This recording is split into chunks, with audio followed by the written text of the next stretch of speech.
আজকে দোহা সিটির মধ্যে সুন্দর একটা বিচ এক্সপ্লোর করেছি, সেই ভিডিওগুলো নিয়ে থাকছে আজকের ব্লগটা। সো আসসালামু আলাইকুম এভরিওয়ান, সবাই কেমন আছেন? আশা করি সবাই ভালো আছে। আজকে ছিল থার্সডে নাইট, তো আজকে বাসা থেকে আমাদের বের হওয়ার কোনো প্ল্যানই ছিল না। সবাই একটু টায়ার্ড ছিল আর বাইরেও একটু গরম, এই জন্য ভেবেছিলাম আজকে আমরা কোথাও যাব না। তো রাত 10টা বাজে, তো ভাইয়া তখন বাসায় আসলো, বললো যে চলো কোথাও যাই, থার্সডে না বের হলে কেমন জানি লাগে। তো আমরা সবাই বের হয়ে গেলাম।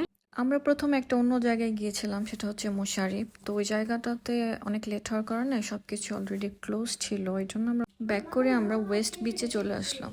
আর নর্মালি দেখা যায় বিচে যাওয়ার জন্য আমাদের অলওয়েজ 1 থেকে 2 দিন আগে প্ল্যান করতে হয়, কারণ বিচগুলো তো একটু দূরে দূরে হয়ে থাকে। তো দেখা যায় সিটি থেকে 1 ঘন্টা বা আধা ঘন্টা এরকমের ড্রাইভ থাকে। তো আর কেউ যদি সিটির মধ্যে খুঁজে যে না বিচে যাব একটু সিটির মধ্যে, মানে হাতে কম টাইম, তাহলে আমি বলবো যে West beach is the most beautiful place. কারণ এখানে যদিও এই বিচটা প্রাইভেট বিচ, এখানে 30 রিয়েল করে নেয় এন্ট্রি ফি, তারপরও অনেক ভালো। কারণ এখানে বসার হিউজ অ্যারেঞ্জমেন্ট আছে, তারপর সামনে অনেক রেস্টুরেন্ট আছে, তো কোনো প্রবলেম নাই খাওয়া দাওয়ার।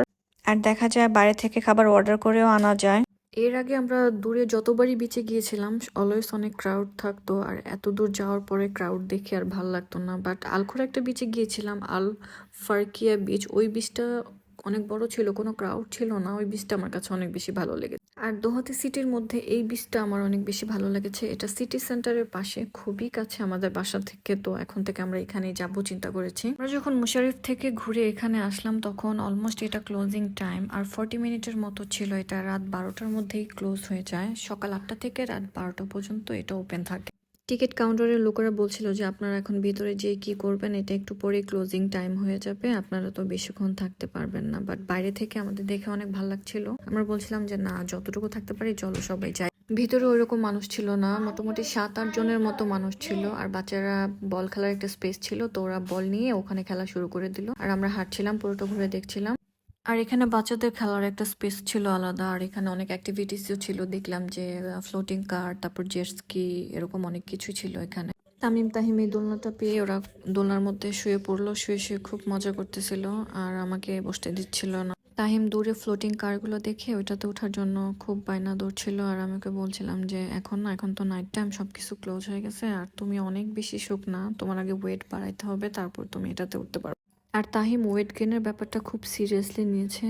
ও ভাবতেছে যে সত্যি ও যদি ওয়েট গেন করতে পারে তাহলেই ও কারটাতে উঠতে পারবে, আদারওয়াইজ উঠতে পারবে না।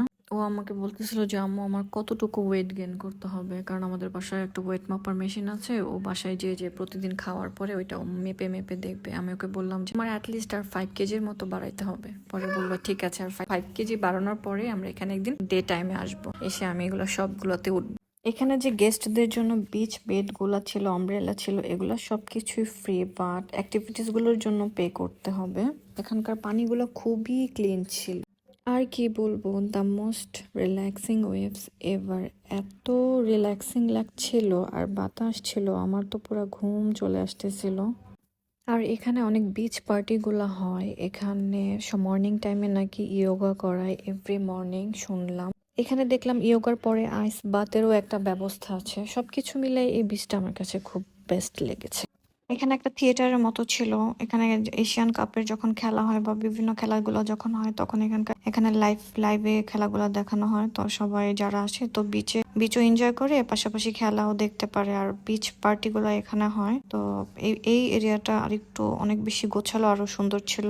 তো আমাদের টাইমও শেষ, আমরাও চলে আসবো এখন। আর বিচের সবকিছু ক্লিনিং করা হচ্ছিল নেক্সট ডে এর জন্য, সবকিছু সুন্দরভাবে আবার ডেকোরেট রেডি করা হচ্ছিল। তো আজকে ভিডিওটা এখানে শেষ। সবাই ভালো থাকবেন, আল্লাহ হাফেজ, থ্যাঙ্কস ফর ওয়াচিং। একটা স্টারবাক্সের কফি নিলাম, খেতে খেতে বাসায় চলে আসলাম। Thank you.